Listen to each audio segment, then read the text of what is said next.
Hello, and welcome to another episode of Chatter, a podcast from The Gist. On today's show, we're talking to Annabel Mullin from Advance. Advance is a brand new political party who are based out of Kensington and Chelsea, the location of the Grenfell fire, and they're looking to find new ways in which to govern in the 21st century. They feel that our current systems and politicians are out of touch and not working efficiently enough for our modern day society, and they want to find better and newer ways of doing things. We got into a whole load of topics like voting reform, the incompetence of our MPs today and most politicians across the world. If you like the show, you can like and subscribe to us on Facebook or Twitter or iTunes, Stitcher, TuneIn. We're on wherever you get your podcasts and on YouTube as well. So let's get on with the interview. So Annabel, welcome to the show. Thanks for agreeing to come and chat to us. No, at all. Thanks very much for having me. Since I did GCSE politics, my teacher has been telling me that in crisis, there's always new political parties formed. So after the crash in 2007, 2008, he was convinced at the time. I remember sitting in his class and him telling us that there would be a new political party. And I think all of us kind of rolled our eyes and didn't believe him. But, you know, here you are. I don't think it's directly related, but he was right. So why don't you start by telling us a little bit about why you wanted to start Advance? Actually, I don't think your teacher's wrong, really. I mean, a lot of what we're doing has probably stemmed from the crash and the consequences of that, and then the decision to go with austerity rather than investing, and then the consequences of that being something like the referendum happening and the decision to leave the European Union, and then of course subsequently the consistent chaos that seems to be in our national government, and then and on a local level, obviously there is lots of mismanagement in Kensington and Chelsea, and then something like the catastrophe at Grenfell happens, and you just feel, I am sure that there must be a better way in the 21st century to do politics. The problem, of course, with our system is that we have first past the post on a national level and similarly on a local level, depending on the local environment. And that also depends on whether it's regional or borough or, area. And so it's all none of it's particularly transparent, none of it's particularly easy. And I'm not sure why it has to be this way. And I think that's part of it as well. But Advance came out of having been and run with the Liberal Democrats and seen institutional politics from the inside. I got very frustrated by the way it seemed to be mismanaged and coordinated. And on the doors, you realise that people just don't trust politicians. And most politicians get into it. I mean, obviously there are exceptions to every rule, but most politicians want to do something good and want to do it because they want to make better what's happening. So you could be standing on a door talking to somebody, and I spent the last couple of years canvassing and campaigning in Kensington and Chelsea, and you'd be knocking the door and they go, "Oh, you're a Lib Dem. I'm not interested. I don't trust them. I don't care about them. They don't do anything for me." And you think that was about coalition or university fees or whatever. So the only party that I felt any affinity to had absolutely no trust on a broader scale.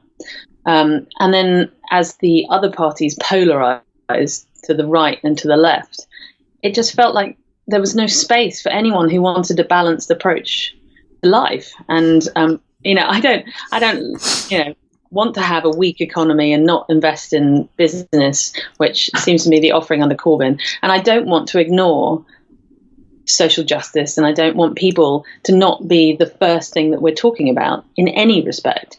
And that seems to me that's coming out of the current Conservative Party. So, then obviously on a local level, we've all been very involved locally, and then Grenfell happened 4 days after probably the longest count in history. We were there, it was 2 nights in a row. We had 3 recounts because it was so close.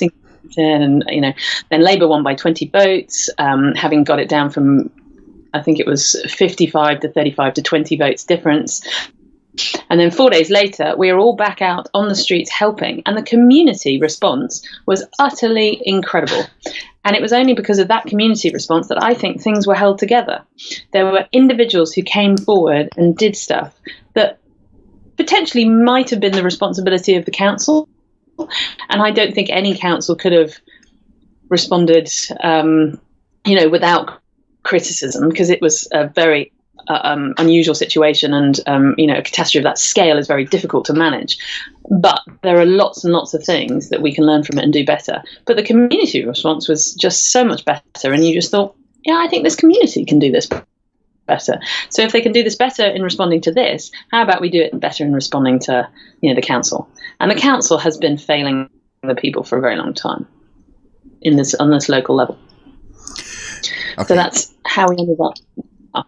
Yeah, there was a lot there that I want to address. It was a great opening statement. So, first of all, I'm actually curious. I'm curious about your comment about Labour not investing in business. I was under the impression that was part of the problem was their investment bank. I think that's more like I think there's lots of factors to take into consideration there. The current form of the Labour Party is one that is seemingly all about vast amounts of taxation of people in particular parts of society and investing that into huge wealth of public sector without actually thinking about supporting entrepreneurs or people who are in financial services or indeed investing in manufacturing. Doesn't seem to me that that's part of their current interest. I totally agree that during the Blair years and then the coalition years, there was possibly far too much of there was a light touch regulation.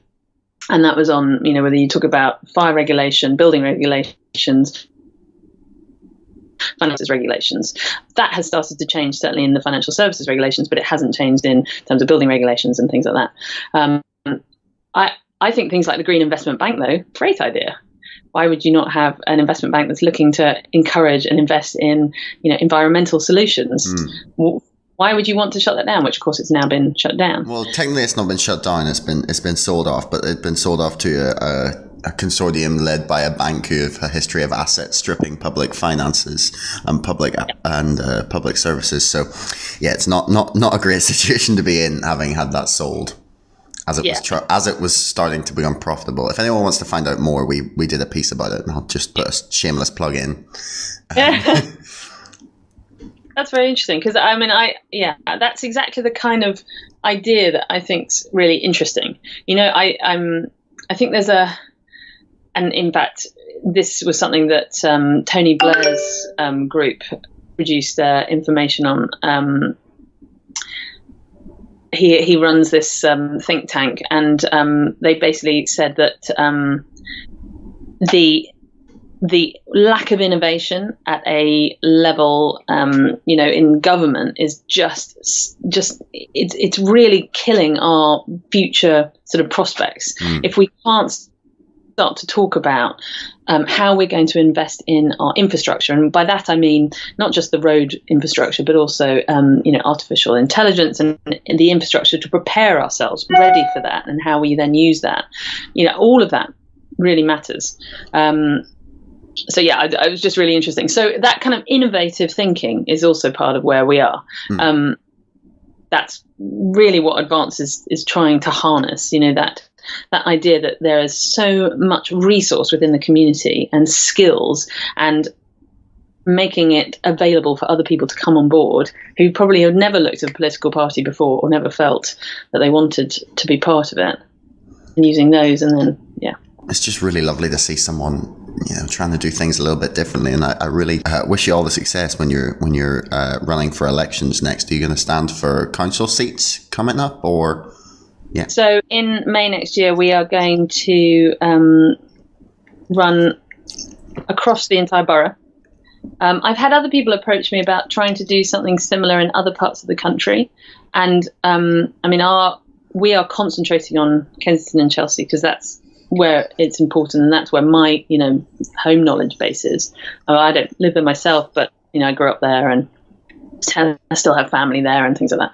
So at the moment, that's what we're concentrating on. But we definitely would like to inspire others to be able to help them do a similar thing in their area. But yes, so we would run across it's 50 council seats next May. And then obviously there's potential for a general election. And if general election appears, I'll run for the seat. Okay. In Kensington. Well, that could be any time in the next 1 week to 5 or years. So I think February is the initial kind of thing that people are thinking about. February? Okay. Well, we'll see. So it's changed from before the end of the year. I'm just a very sceptical man because the Fixed Term Parliament Act just makes it way too difficult to call an election or to force an election as an opposition party.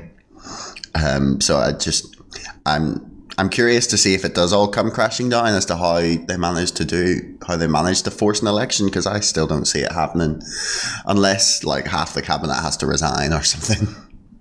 Well, I certainly think we're going to lose at least couple of cabinet members, but probably not. Probably ridiculously not Boris Johnson somehow. Yeah. But when you were talking earlier there, you mentioned sort of very briefly the first past the post voting system and the sort of desire to try something new and try and really influence the way that politics is done in your area and then across the UK. So when you talk about voting reform, how would you propose things get done? Richard Barbrook that we spoke to, who's actually about to start doing some like digital democracy work with the Labour Party, he said that ideally you want elections every year, because then you don't get into this cycle where people only want your opinions and your attention during election cycles. Yeah. And I'm kind of on board in principle, but I'm not really sure how you do it at this point. But I was sort of wondering, A, what you thought of that idea, and B, sort of what your own proposals and ideas were for changing the way that we vote and the way that the system works in terms of electing our politicians. So obviously we've been investing in looking at the local politics only. I mean, I feel very strongly that in a globalized world, people need to feel that they have power in their own lives. And if you feel, and I think this is part of the referendum, not all of it, but part of the referendum decision to leave the European Union is there is a great fear of the globalization.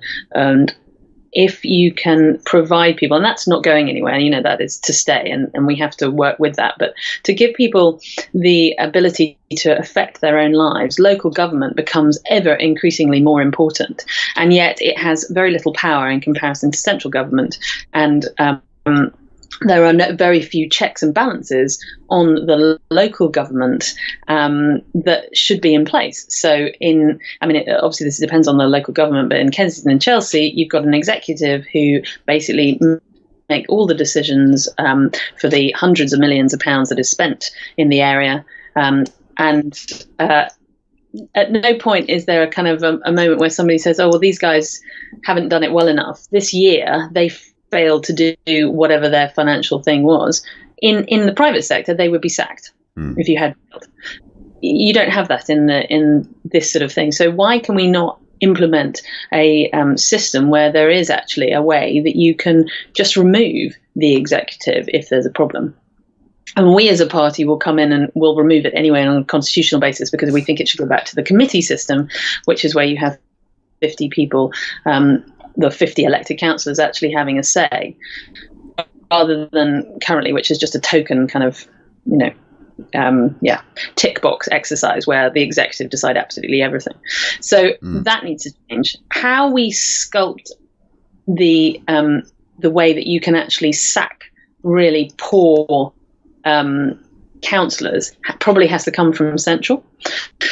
I'd also like to decrease the number of councillors. We'd have to do that at a national level because there are 50 to 36, and you could pay them more so that people could do it as a job, and that therefore they can give their time. And when you have a lot of councillors who are working full-time jobs and try and squeeze in this sort of it affects huge numbers of lives, as we've just seen, and in fact can have fatal consequences if you haven't got the capacity to make the right decisions or the advisors to help you make those right decisions. So that's why that we need to talk about that kind of change as well. And maybe, I found it deeply frustrating in institutional politics, the lack of professionalism. And we've seen that on a local level. I've seen that, and where I've made a complaint and nothing was done about it because it was just passed down the post. And if I had made that complaint within the NHS where I've worked, or within, investment banking, something would have happened immediately about that, and there would have been a very strict process. Well, that hasn't happened in local politics or national politics when we look at the recent sex, harassment debacle, basically, that's come out. Yeah. So, there's that sort of professionalization in a way of politics wouldn't be a bad thing. And, on a local level, the effect is so huge on people's lives. And to feel that there is, that from the voters' angle, that you have power and that you have a say, and from the other side, those who are actually doing the stuff and are in office are there to serve their electorate, and how they do that. And if they cannot do that to their best ability, then they need to go. Term limits might be something else we need to talk about. Term limits are always a difficult one, because the reason people become good representatives of their, in theory, of their constituency is experience. Yeah. Agreed. And we've been umming and ahhing over this, because this is also part of the point that Advance wants to get at is, you are told that these politicians, they have these set ideas and that they are formed and that they are fully formed. Nowhere in life do you ever have the sort of fully formed manifesto concept. You come into it, people have ideas, you collaborate, you engage, you then get to an objective. If the objective works, fantastic. And then you can show the results of that objective. If it fails, then you have to regroup, think about how the problem was, and move forward. But you don't seem to have that within the context of politics. And there's that sort of inability to reflect on things that I find worrying as well. But I was just going to say, on term limits, we've been umming and ahhing over it. But for example, on the local level, we've got a councillor who's been in since 1963. Wow. Yeah. That is the length of sort of time that you are going to see with some of these people, is that once they are there, they never leave. And, talking about innovation and talking about things like fibre optic cables is something that I think in a London borough should be across the board. Well, it's not. How is that possible?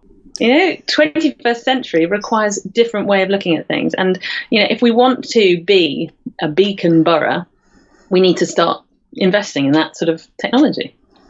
I couldn't agree more. That kind of ties into this lack of competency idea that you had. It's something that I've kind of been just sort of taking note of, and it's obviously not like a brand new concept, so I can't claim to have thought of it. But so our First Minister in Northern Ireland, she last year, I think it was, or maybe it was the start of this year. I've been wearied by the past year. It feels like about 4. I know that. But I remember she posted on her Facebook page that she has, the politicians' Facebook pages that they have, a meme of a cat wearing these huge sunglasses, and she was people were calling her to step down over the £500 million that were wasted of public money with a renewable heating incentive scandal going on that she was basically in charge of. So yeah, £500 million, and she put up this meme of this, it was either a cat or a dog with huge glasses on, and it said, I can't see all the haters. And I was just like, is this legitimately where we're at right now? Our First Minister is posting a meme about £500 million of public money being wasted. Yeah. And you're the one under investigation, and that's your response? Yeah. And because people point at Trump, but it's not a Trump isolated thing. There's just the level of incompetence is terrifying. And Sam Harris has spoken about it as well. And he's when talking about AI, actually, that you sort of mentioned earlier, and he he's terrified of the advent of like a general intelligence, because he just is of the very justifiable belief that we will have no idea how to deal with this technology, and that we need the smartest and best people in government, like working out how we deal with it. And we just have nothing even close or approaching that. Yeah, no, I completely agree. I mean, you look at the people who are meant to be guiding our country through one of the most unbelievably complex and difficult negotiations that we have faced, post-war. And we have people who don't seem to understand, irrespective of whether we leave or we still remain, whatever, don't seem to understand the complexity of what they're dealing with. And how much needs to be done and how much needs to be negotiated, and how important it is to have in place the vision to think about what that future looks like. We have somebody who thinks it's perfectly fine to leave with no deal, giving businesses complete uncertainty, giving European expats who live in this country, millions of them, no certainty. It is staggeringly incompetent to think that that's okay and that he can talk like that. On a local level in Kensington, we have an MP who was found to have said some things that were really upset an ex-local resident, and he happens to be a Tory, which is probably why she said them. Now, I'm very tired of people putting politics before people. And that's exactly what she's done in this. And then her apology this week was, if he's upset, no, you apologise, you accept the language was inappropriate, and you don't qualify that apology. I mean, that's the sort of individual that actually has power over, thousands of people's lives. And, that I find, and some of the stuff you read on Facebook or Twitter and some of the... It's just it beggars belief that we have got to this point. Yeah, but I think there's lots of problems and reasons why we've got there. The idea that social media has sort of encouraged a kind of continuous stream of consciousness is not a good thing. Actually, MPs are meant to be and need reflective time to think about what the future will look like, because that's their purpose. Their purpose is to provide long-term vision for our future as a whole country, not just individual parts of it. Obviously, they have to represent their local interests as well, but it's to be visionary, to be, to explore exciting, different, innovative options for the future. That's what they need to be thinking about. And maybe they currently don't have the time because Brexit is taking over everything. But even with Brexit, there are ways that we can be visionary. But we don't seem to have the types of people there who have that capacity. They don't seem to be the people who see that. And that might be part of the fact that local government has also not been fulfilling its role, so that MPs have been taking on the roles of some of the councillors, have been doing some of the social work, which they shouldn't be doing, which is probably a lot to do with the austerity, which of course has made cuts so that people have to, so you can see it's none of this is, and nothing is simple, and it is all complex, but that doesn't mean that there aren't ways that we can, change it and improve it and get better. But yeah, you're right. I think it's woeful, some of our representatives currently. Yeah. Just incredible. I'd honestly love to ask Michael Fallon or anyone in the Conservative Party who's listening and wants to ring me. Why is the bar higher for being in the cabinet than being an MP? Why is it okay to... Because if all the allegations were completely unfounded, I'm pretty sure he wouldn't have resigned. But, that remains to be seen. But if things are disgraceful enough for you to resign from the cabinet, why are you still an MP? Absolutely. I think I tweeted exactly the same point. Is that if your behaviour has fallen below such a level, then I'm afraid your position is untenable. However, of course, we know perfectly well that the way that the parties work, and that's part of what we want to say. And, we have the luxury of being a new party, so we have nothing to lose. So I can be incredibly frank about everything I feel, and I can be, completely transparent about absolutely everything, because I have nothing to lose. We have nobody elected yet. I mean, when we get elected, I would like to think we could carry on being quite as frank and upfront. But, the conversation with politicians has been, and this is where there's a cultural problem as well, I think, is that, you expect people to know exactly what they're saying all the time, to know exactly what they're talking about. Well, that's just not feasible. I have a specialism in criminal justice because of the work I've done. I'd say, I've got a really good sense of that and where I think that can go. That means that I might have some understanding of where other public sector work or other areas. And I have made it my business to try and understand housing, because that to me is so fundamentally important. Or, I've looked at some of the NHS stuff because I happen to work within it because of my job. So you get to have these understandings, but I need help and I need expert advice, and I need that all the time. And the only way we are going to improve our society is by working as teams and collectively getting better. We sort of do expect our politicians to have extraordinary wealth of knowledge without, how are they going to get there? So, there's a bit of a cultural shift that we need to sort of say, it's okay to not know everything. What I want is somebody who's going to be able to work with the right people and have the right people around them in order to make sure that the right thing happens. So there's an interesting balance to be found there. I mean, I was talking to somebody about Grenfell and what happened there, and the problems with the building regulations. And there's lots of, there's no clean hands, whether it's about 2005 and Tony Blair reducing the regulations there on building regulations and it becoming so light touch that it was just ridiculous. And then Stephen Williams having a meeting in which somebody said, we should probably talk about the way we're going to put sprinklers into buildings or things. And I happened to know somebody who was at that meeting, and a bureaucrat turned around and said, that could be quite tricky. Maybe we should have a review. And it was passed down for a review. But you see what I mean? So you are, there's that sort of systematic failure is something we need to be talking about. Yeah, I couldn't agree more in terms of just politicians do need an air of humility that doesn't endear itself to the job that we imagine they have to have. Exactly. Because, for example, Amber Rudd frustrates me endlessly whenever she tries to talk about banning encryption or getting into the back door of WhatsApp. And I just want please go sit down with someone who understands encryption for 5 minutes, and they will explain to you why you can't do that. You can't ban maths. That's something people will just find a new encrypted service that you can't get into. It's the stupidest waste of legislative paper I have.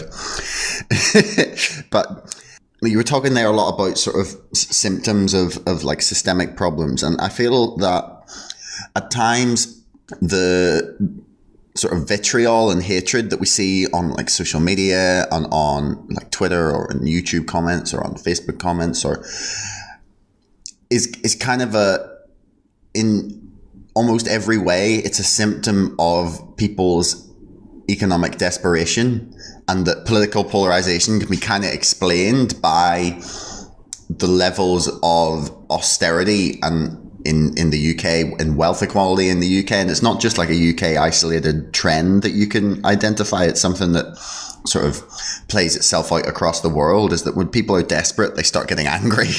Yeah. I think it's pretty simple. I got into politics because I'm generally really angry a lot of the time. And I find political incompetence makes me so angry. And that's partly why I'm trying to do what we're trying to do, is because actually to affect change, you have to broadly be part of the system. And I, can't see how the other parties, but you're right. You look at Kensington and Chelsea, you have got a borough where the average income, I think it's average, or it might be median, is £130,000, which is enormous. You've got estates like the World's End estate where the average income is about £15,000 to £20,000. That's the disparity in earnings in one very small part of London, because it's not a very big borough, actually. It's quite a small one. And, you know, the people who live in the estates are so removed from some of the people who live in the £13 million houses. You know, it is staggering. And unless you are involved in, I don't know, what I'm involved in and being a magistrate, or unless you, or, you know, because of the voluntary work some people do or whatever, from that side, if you have some money, you don't see the living on the estate. Or unless, you know, I grew up in the area, so I went to primary school and we had a complete mix of people from everywhere at the primary school. So I had friends who lived in tower blocks and I had friends who lived in big houses and I lived in a flat. You know, but, you know, like my husband, who grew up in the suburbs of Birmingham, he's never been in a tower block because he didn't have any friends who lived in a tower block. You know, so it's interesting to think about all the different ways that we don't understand much about each other, and actually understanding where we all sit is part of the only way that we can move forwards. And we have to do that if we are going to start to talk about the future shape of the UK. So in terms of voting reform, so you said you were part of the Liberal Democrats a few years back. They did their AV referendum and they kind of bombed a little bit, yeah. I think almost exclusive, well, maybe not exclusively, but I think David Cameron really put the last nail in the coffin when he went on TV and said, well, no one really understands it. It's like, no, you do understand it. That's why you're opposed to it. If you could just, you know, come in blank slate, what's the ideal voting system for you, for Advance, and where would you put it? Would it be like PRSTV, like we have in Northern Ireland, where you get like a number of candidates per constituency and you get a huge list of people and you have to rank them 1 to 18 or whatever, and then they do first preference votes count, and then it gets counted out second preference, third preference, and it means we actually end up with a really, really pluralistic system, which gives us a really, really solid representation of kind of all the opinions of our beloved communities. Does that make you feel that you are truly represented? Does that make you feel empowered? Yeah, because I never feel like my vote is wasted. Even so, I live in a DUP stronghold. In the Westminster elections, it's kind of, there's not that much point in voting. I always go and vote. I vote Green. I give them my vote because, you know, you got to support the Green Party, and they're the only party in Northern Ireland that I have 100% of respect for. And then when it comes to the preferences, it means that I can give my vote, my first preference to Alliance. They're like a cross community party, and then you can go, okay, I want to give Green my second preference, and then I want to give these people, I kind of like them, and it gives you a really good sense of, you're kind of like going in there to give a rating of how you think the parties deserve their seats. And I think it works. Like in the Westminster elections, I live in a DUP stronghold, and then the first person elected on the preference counts in the last like local election we had was an Alliance candidate, which is cross community, like no religious affiliation. So I think it definitely works. It's I'm not saying it's the most perfect system in the world, but it managed to give Northern Ireland a government for the best part of 10 years, almost uninterrupted. So to have worked in such a divided society, I think is a pretty reasonable endorsement. Yeah, I mean, I think that's, to my mind, that's exactly what you're kind of going for, is is that you want that sort of sense that people have, irrespective of whether or not you agree with them. You know, in the London Assembly, for example, that we have two different sort of systems work at the same time. But you have the you have a UKIP Assembly member, you have a couple of Green Assembly members, you have a Lib Dem, and then the rest is generally Labour or Tory. And but at least that's more representative of the community. The idea that I could go in, because I quite like some Labour policies, I quite like some Tory policies, I quite like Lib Dem policies, I quite like Green policies. I'd love the idea that I could go in and sort of say, yeah, this is, you know, that actually covers off what I'm thinking, and you know, you guys don't quite do it all for me, but I'd like to, you know, pick it, and you know, it would be much it would be much more representative, in my view, to have that. And if that means you have to sit with UKIP, who you may have very little in common with on an ideology front, because actually they've got some interesting policies in terms of local governance, actually, that are quite positive. If you get past the big, huge racism that's painted on their party headquarters. Yeah, basically everything that they really stand for, apart from in their local governments, they've got some interesting ideas. But that's part of Advance, is the idea is that from within the community there are lots of interesting ideas. You might not wholeheartedly agree with all of them, but we are adults and they are sorely lacking in current political structures, and I would like them all to be part of the conversation, because that is the only way we are going to move forwards, and we are stuck at this moment. And so, that sort of system where people feel that they can, that their vote matters. During the general election, when I was running for the Lib Dems in Kensington and up against, the Labour candidate that won, somebody came up to me after the election and she said, for the first time, I felt my vote counted. I voted for you, I got Labour, but I felt my vote counted because I actually got some change.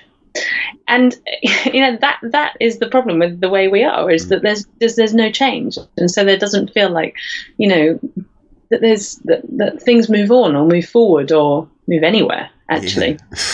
So that's yeah, it's kind of where we're at the minute. I feel like there's gonna probably be some give in that we're going through, like, as a country, as a society, as like a whole species of humanity, like this crazy tumultuous period where like technological innovations exploding, and that's making everyone more connected, and at the same time that's causing huge amounts of problems with communication, with like interpersonal relationships, with people's mental health, and then there's climate change and endless numbers of huge problems that are like slowly approaching us on the horizon, and we don't have we're stuck with a parliamentary system that was designed in the 1700s. And not that I'm against democracy in any way, shape or form, but I feel there has to be some form of, like, I don't want to say revolution, that sounds a bit too yeah, I mean, I keep on going back to, we need politics that's fit for the 21st century, and it is currently unfit for purpose. And the reason that you get the sort of way that 6 million people voted tactically in the last election to try and stop Brexit happening, or were involved in trying to do something in order to change and to create a hung parliament. I mean, that's extraordinary. That's the way you have to vote. I felt it where we were. Yeah, that you can't actually vote for anything. That you feel, there's some interesting articles I can send you, but it's 10% of the population, not like even the voting population, the population. So, I mean, in Kensington, they reckon 20% to 30% went with tactical voting sites in order to try and stop, because obviously it's a very strongly Remain area, to try and stop Brexit, to try and create a hung parliament in order to try and change this hard Brexit mantra that seemed to be coming out, because that in itself is bizarre. And why would you only represent Leave when you've got Remain? So let's find a compromise. It's not probably going to please anyone, actually, is the reality of it, but at least it's a compromise between the positions, and that might be remaining in the EEA or whatever it is, but you have to find a compromise position that is respecting both sides of, because 51-49 we know is it's not a huge majority. I'm always baffled by this will of the people thing when the referendum wasn't meant to be binding. It was meant to be more of a litmus test, and then as soon as Leave won, they took it and ran. Well, and ever since, we have basically watched people be unthinking and do things sort of almost kind of just with speed, without any kind of let's stop and contemplate.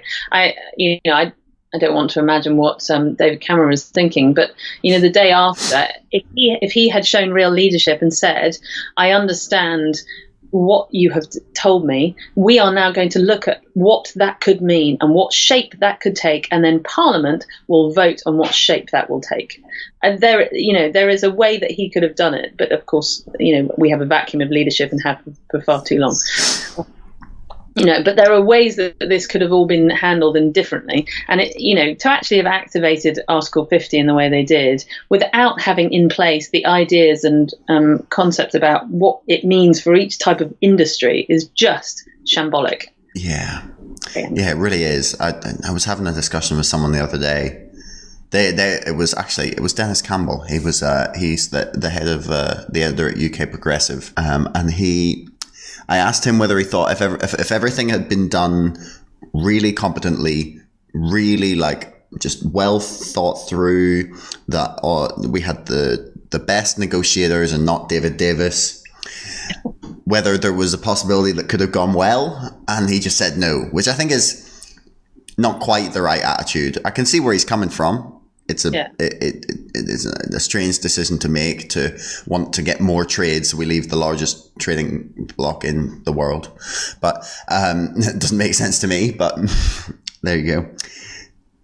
But I feel that, it comes back to that sort of issue of competence. And I actually wanted to ask you whether you thought that digital democracy or digital direct democracy through e-voting on referendums and bits and pieces was a viable way to improve engagement in politics, or whether you felt that would kind of oversaturate things in terms of how often people had to be engaged, or whether that's what we need is an engaged populace. But then do you need education for them? Where do you stand on the issue? I definitely stand where we need in schools people to understand, civics, and that's sort of the American phrase for it, but to understand how governance affects their lives and how they can be involved. Because and I know that there are some token lessons have been introduced, because I was talking to an A-level student quite recently, and she'd been doing some, but she felt that none of it was as much as she needed to understand, what a local councillor does and how it affects these decisions about the way, her community is. And, for me, the community is just an extension of your home, and that's how you need to invest in it. So she was talking about that. So actually helping people to know why this all matters is crucial.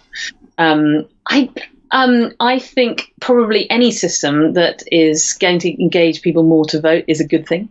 I'm nervous because of interference that we've had with Facebook, and that's been massive.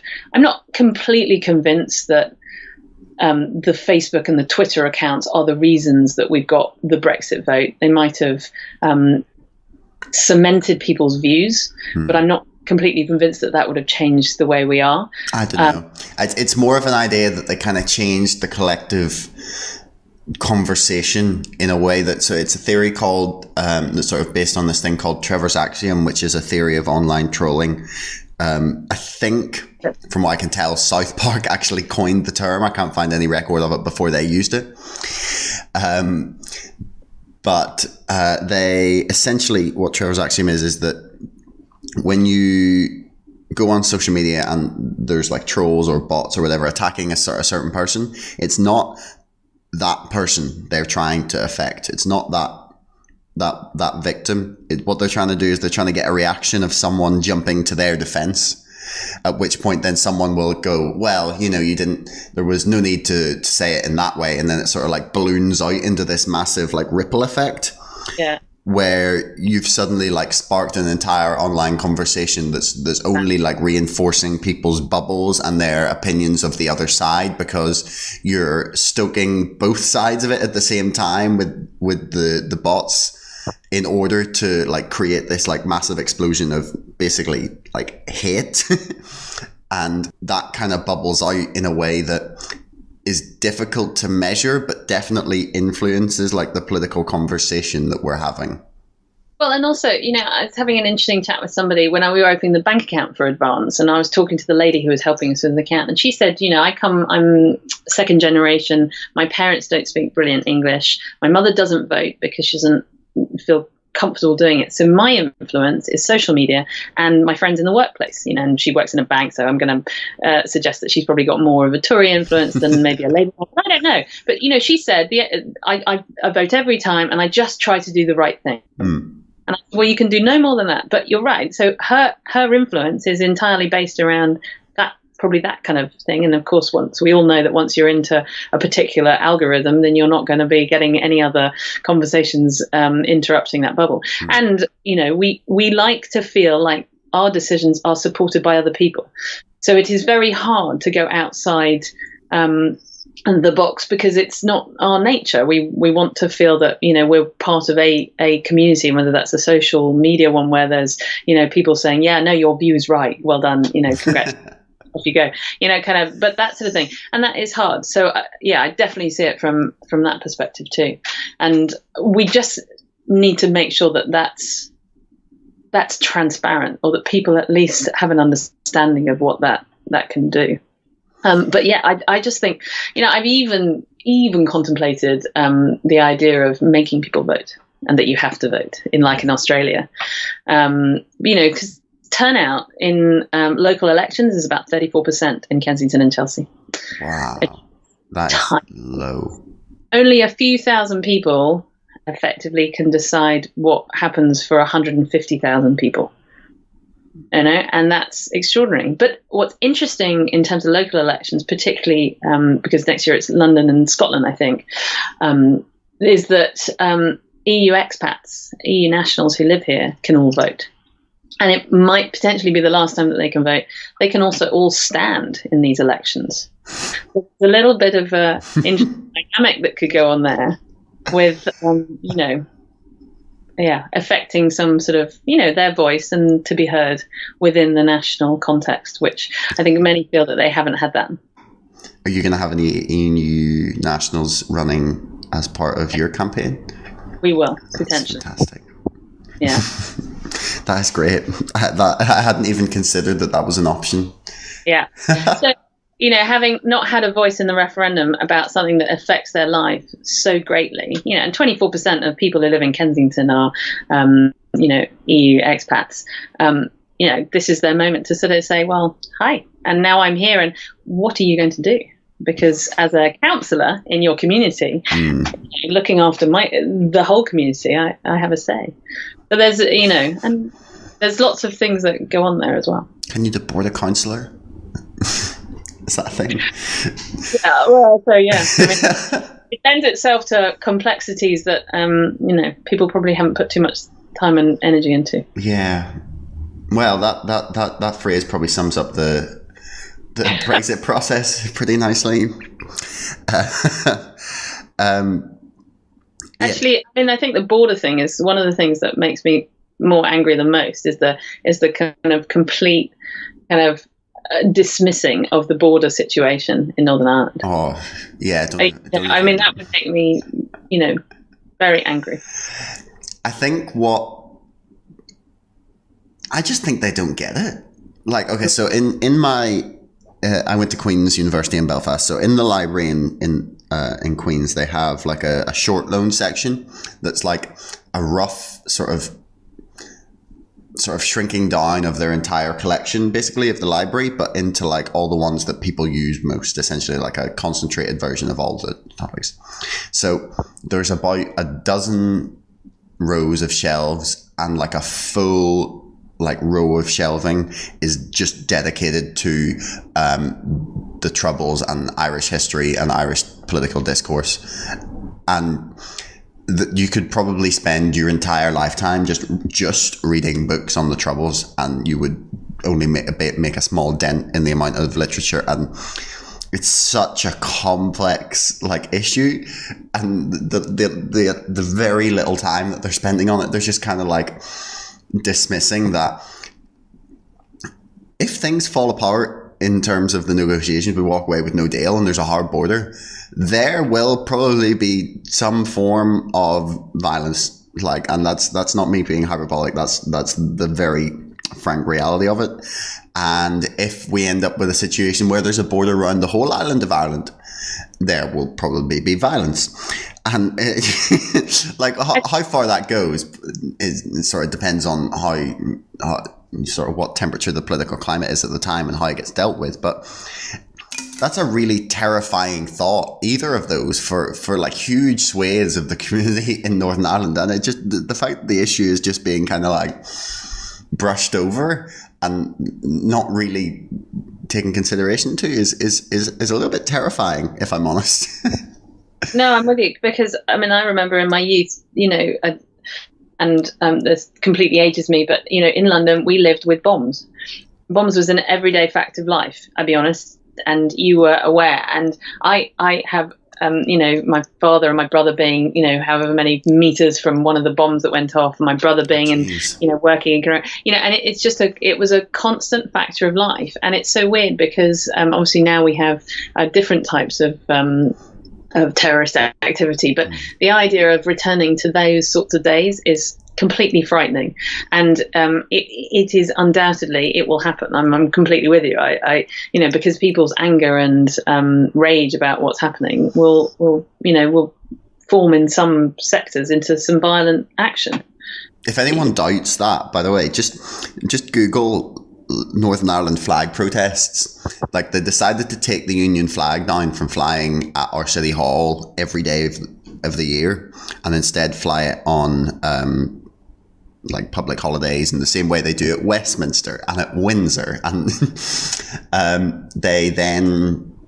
there was quite a lot of sort of smallish riots. There was petrol bombs thrown. There was like months of protests over a flag, just like a tiny symbol of this. And like, what are they going to do if the border actually gets like reinstated, either around the island of Ireland, like separating us from the rest of the UK, or at the border? Like, people are going to be pissed. I know. Yeah, it's baffling. It's just shocking. Yeah, but definitely. So sort of to move towards summing up here, do you want to give me sort of, I don't know, the big picture for Advance? What's say you win a handful of council seats, maybe a few more, what's first on the agenda? We would change the structure of the council immediately so that it's much more representative of the community. So the executive would go, we'd make sure that was our first sort of initiative. And then it's really about housing. We are currently trying to fend off the council from doing, there's the Kensington and Chelsea Tenancy Management Organisation, the KCTMO, which has been effectively told it's being disbanded by Parliament, by Theresa May, because of the failings with Grenfell. And we need a new structure in place, a new vehicle to look after the houses, but also to build, because we need to build homes, and we need to make up for the fact that they haven't built any social housing, I think, since the 90s. In terms of affordable housing, we've had 10, 20, 30 houses built in the area rather than the thousands that we need. There's a huge plot that we could build 6,000 homes on. And so that is going to be the big focus, is making sure that the housing is, developed. And that requires various different sort of mechanisms in order to make it happen. But that's going to be the big focus. And then air pollution is a killer in London. I mean, it's an epidemic. Every breath you take is affected by air pollution now. The borough is the second worst in London. And there are lots of things that you can do. They haven't really invested in the kind of green technologies. So we haven't got, in Westminster and in Wandsworth, boroughs that border on, you've got electric charging points all the way over. They've got specialist cycle lanes. Kensington and Chelsea have refused to have the super highways for cyclists, like the blue on the roads. We're partly working with surely that should fit there. Nicely. Maybe. I mean, part of that is working with the societies who want to preserve the character of the borough, and I get that. But you know what? We need to be innovative for the future, because actually people are dying because of air pollution. So, that's another thing. Filtration systems in schools, which should have been there already. There's lots of things that we can actually make big changes on kind of now. But then the longer term, we have lots of changes that we need to make, which will probably involve lobbying central government in order to make sure they happen. The systematic changes to the way that the actual local governance works is going to require quite a lot of work. And people may not feel that affects their lives automatically, but in the longer term, it will. So it's, building up from there. And then potentially, there's the London regional elections coming up after that. And so then, there's sort of ways that you can build on, hopefully, the success at the May election. And then trajectory for 2025 into number 10 or?